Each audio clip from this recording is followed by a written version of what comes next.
السلام علیکم ورحمۃ اللہ وبرکاتہ۔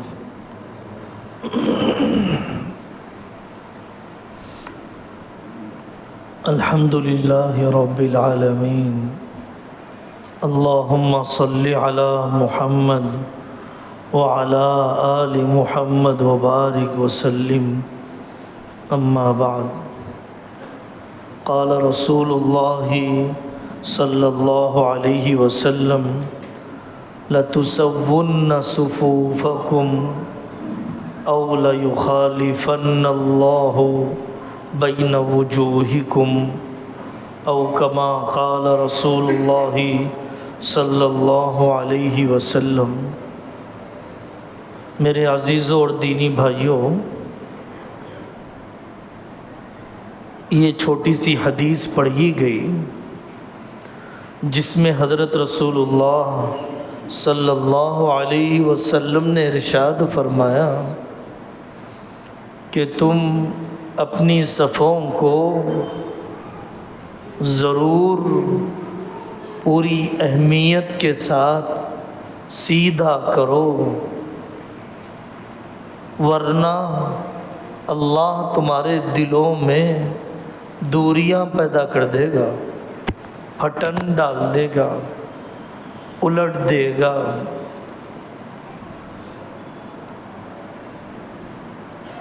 نماز کو اہمیت سے پڑھنا چاہیے، طہارت پوری یکسوئی کے ساتھ وقت فارغ کر کے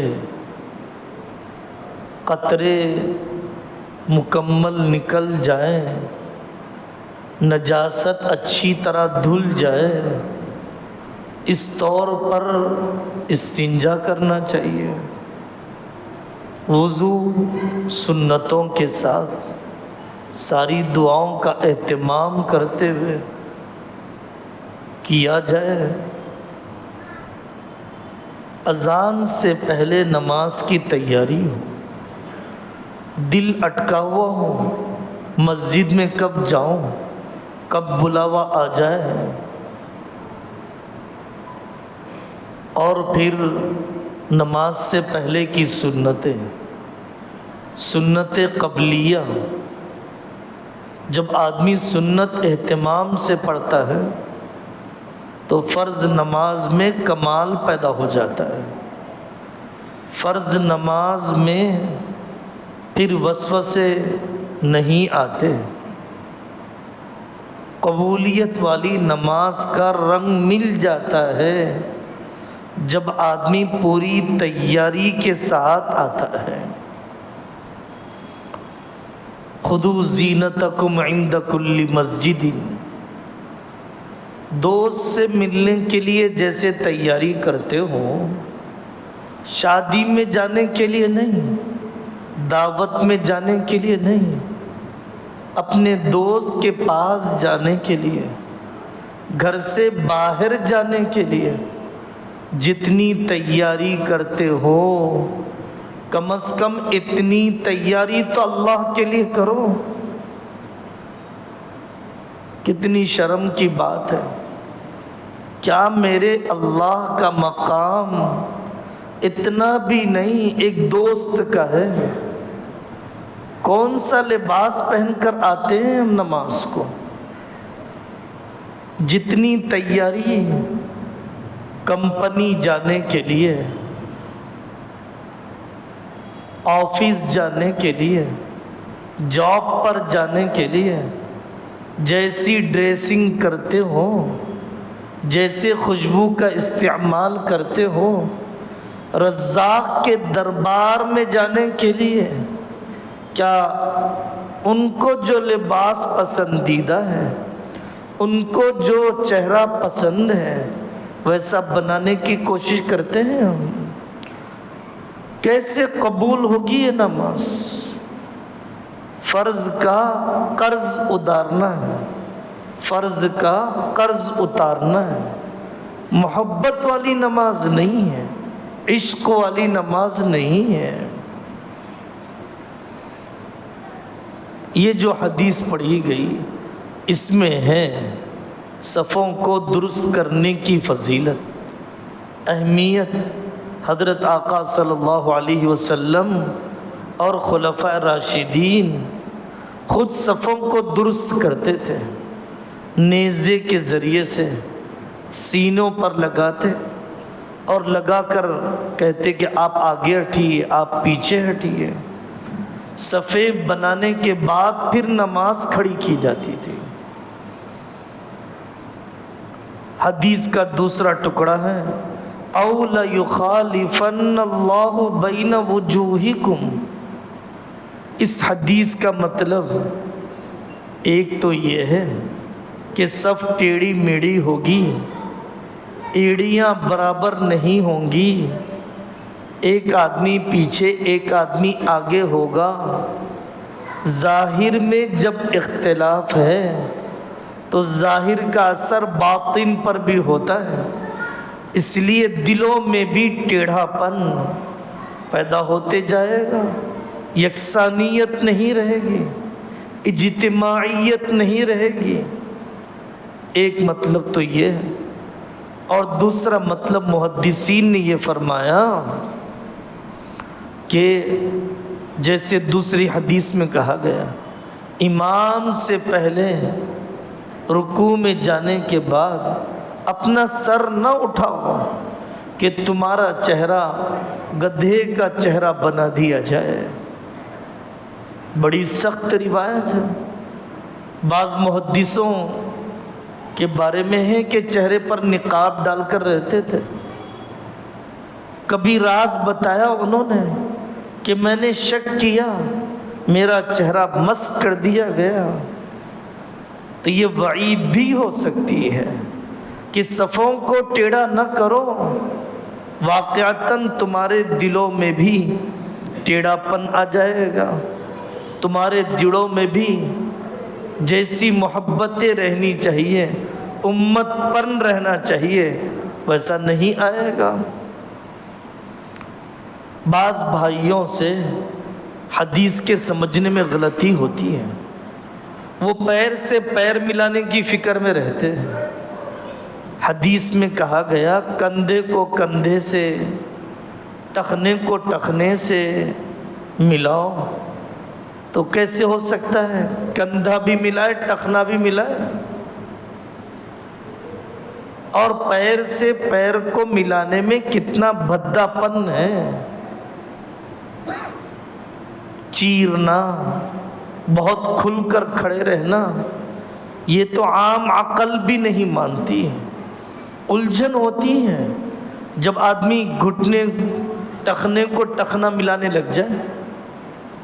اس کا مطلب حدیث کا ہرگز یہ نہیں ہے، اس کا مطلب ہے برابری میں رہنا، محاذات میں رہنا۔ اس لیے دوسری بعض حدیثوں میں محاذات کا لفظ بھی آیا، برابر کرو، ٹخنے ٹخنے سے، کندھا کندھے سے، گھٹنے گھٹنے سے، محاذات میں کرو، برابر کرو۔ بچے تین قسم کے ہوتے ہیں، جنہیں پاکی ناپاکی کا شعور ہی نہیں۔ 1.5 سال کے بچے، 2 سال کے بچے، مسجد اور گھر کا فرق پتہ ہی نہیں، گندا ہونے کا اندیشہ ہے جانماز کے، نماز خراب ہو کر ہی رہے گی دوسرے نمازیوں کی۔ ایسے بچوں کو مسجد میں لانا ناجائز ہے، گناہ کا کام ہے، فقہا نے صاف طور پر منع فرمایا۔ دوسری قسم بچوں کی وہ ہے کہ جنہیں پاکی ناپاکی کا شعور ہے، پیشاب پاخانے کا دھیان ہے، تو ایسوں کو مسجد میں لانا جائز ہے۔ پھر بھی یہ ہے کہ عادت ڈالنے کے لیے لا لیا جائے، محبت پیدا کرنے کے لیے۔ اور تیسرا طبقہ 7 سال کی عمر کے بچے ہیں، ضرور لانا چاہیے، جنہیں پاکی ناپاکی کا بھی اور مسجد کے تقدس کا بھی اور نماز کا احترام بھی کسی قدر آ جاتا ہے۔ یہ ساری بات ہو رہی ہے نماز کے لیے لانے سے متعلق۔ مسجد جیسے عبادت گاہ ہے ویسے مسجد تربیت گاہ بھی ہے۔ تربیت کے لیے لاؤ، مسجد میں بچوں کو تربیت کے لیے لانا، مکتب قائم کر کے سنڈے کلاسز میں، ایوننگ کلاسز کے نام پر، مسائی مکتب کے نام پر لایا جا سکتا ہے، لانا چاہیے۔ کمیٹیوں کو دلچسپی لینا چاہیے، انعام دینا چاہیے، کیونکہ یہ تربیت کے لیے مسجد آنا ہے۔ نماز کے لیے مسجد آنے میں پابندیاں ہیں۔ اور آگے بڑھیے، بچوں کی صف کہاں پر بنے؟ جو بچے باشعور ہیں، صبی ممیز ہیں، پاکی ناپاکی کا خیال بھی ہے، مسجد کا تقدس بھی ہے، اور وہ پہلے آ گئے، ایک دو بچے پہلے آ گئے، تو وہ بڑوں کی صف کے اندر ہی کھڑے ہوں گے، ان کو بڑوں کی صف سے نکالا نہیں جائے گا۔ البتہ اگر بچوں کی تعداد بہت ہے، متعدد بچے آئے ہیں، تو ان کی مکمل صف پیچھے بنا دیجیے۔ اب ان بچوں کے بعد بڑے آئے ہیں تو ان بڑوں کو چاہیے کہ ان بچوں کے پیچھے صف بنائے۔ اب ان بچوں کی پوری صف کو پیچھے نہیں کیا جائے گا، اچھی طرح سمجھیے۔ جب یہ باشعور ہیں اور ان کی صف آگے الگ سے بنا دی گئی ہے، اب بعد میں سے آنے والے بڑے حضرات اپنی صف ان کے پیچھے بنائیں۔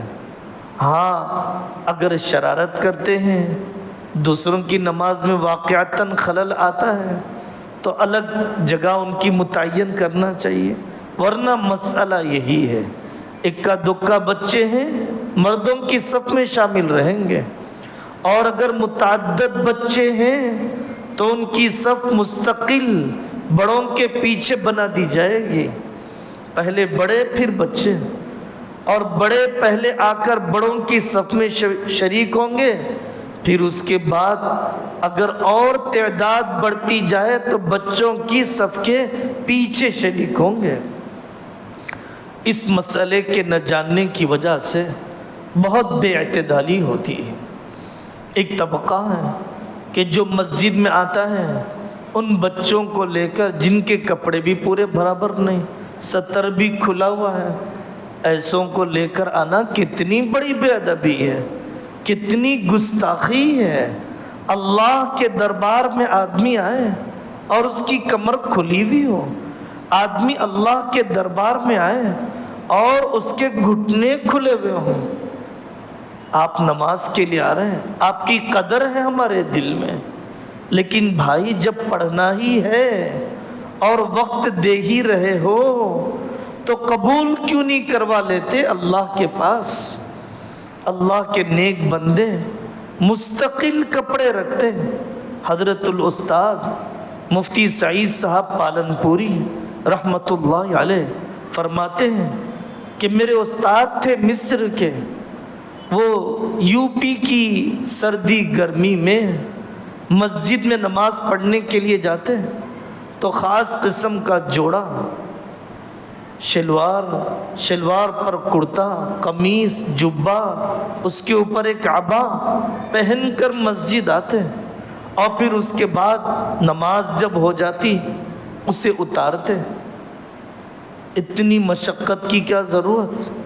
تو انہوں نے جواب دیا، یا سعید استحیی من اللہ، مجھے اللہ سے شرم آتی ہے، میں گھٹیا کپڑے پہن کر اللہ کے دربار میں کیسے جاؤں؟ ہم نے دیکھا اس زمانے میں بعض علماء کرام کو جنہوں نے قطرے کا مسئلہ یا احتیاط کا مسئلہ پیشاب سے کرنا شروع کیا، شلوار الگ سے رکھا، نماز کا وقت آتا ہے اہتمام سے وضو کرتے ہیں، نماز کے کپڑے الگ پہنتے ہیں، شلوار الگ پہنتے ہیں، پھر آتے ہیں. یہ ہے مقبولین کا طریقہ. ما قدر اللہ حق قدری، انہوں نے جیسے اللہ کی قدر کرنا چاہیے نہیں کی. کیوں میلے کپڑے کی طرح چہرے پر نہ پھینک دی جائے جب قدر ہی نہیں کی. اور میرے بھائیوں، یہ کہنے کو جی چاہتا ہے، جمعہ کے لیے آتے ہیں، بڑی تعداد تو وہی ہے جمعہ کے لیے آنے والی. ہفتے بھر میں اللہ کو 15 منٹ بھی نہیں دیا، آدھا گھنٹہ بھی نہیں دیا. کہے کی مسلمانی ہے، کہے کی بندگی ہے. کھا رہے ہیں اللہ کا ہی، پل رہے ہیں انہی کی زمین پر، جی رہے ہیں ایک ایک رواں ان کی دیوی نعمتوں سے. کوئی ہم سے تہجد نہیں ہوئی، کوئی رات بھر کی شب بیداری نہیں ہوئی، کوئی بڑے صدقہ خیرات نہیں ہوئے. نماز ہے بس، اور وہ نماز بھی ہفتے میں ایک مرتبہ کی. ننگے سر، ٹخنوں کے نیچے کپڑے، اور گندگی بھی، کمر بھی کھلی ہوئی. کیا ہے یہ اللہ سے تعلق؟ کچھ تو سوچو، کبھی تو شرم کرو. اور جوانی میں توفیق نہ ہوئی. جمعہ کا دن بھی عام دنوں کی طرح ڈرتے تھے صحابہ، آج آ جائے گی قیامت، قیامت جمعہ کے دن آئے گی. کانپ جاتے، درود شریف کی مجلس اذان سے پہلے پہنچ جاتے، سعد تسبیح پڑھ لیتے، سورہ کہف لے کر بیٹھ جاتے. لیکن جمعہ کا دن بھی عام دنوں کی طرح، جمعہ کے دن بھی وہی غفلت جو عام دنوں کی طرح. میرے بھائی، کب تک یہ چلے گا؟ شیخ عبد الفتاح ابو غدہ فرماتے ہیں، لوگ کہتے ہیں کل سے کریں گے. کل تو اور کمزوری ہوگی، اور مسائل ہوں گے، اور جھمیلے ہوں گے، اور ذمہ داریاں بڑھیں گی. کہاں سے ہو پائے گی عمل کی توفیق؟ ہماری اولاد نے دیکھا، جمعہ آیا دالچا پکے گا، جمعہ آیا ابو جی کرتا پیجامہ پہن کر جائیں گے. اتنا ہی ہے جمعہ کی تبدیلی ہماری زندگیوں میں، اتنا ہی اسلام بتایا. اپنی بدعملی، اپنے ناکارے پن کے اثرات ہماری نسلوں میں منتقل ہوں گے. مثالی نمونہ نہیں بتایا، کرنے کے جو سارے کام تھے وہ نہیں بتائے. اللہ تعالیٰ عمل کی توفیق عطا فرمائے، صفوں کو صحیح درست کرنے اور خشوع خضوع کی نماز کی توفیق عطا فرمائے. وآخر دعوانا ان الحمد للہ رب العالمین.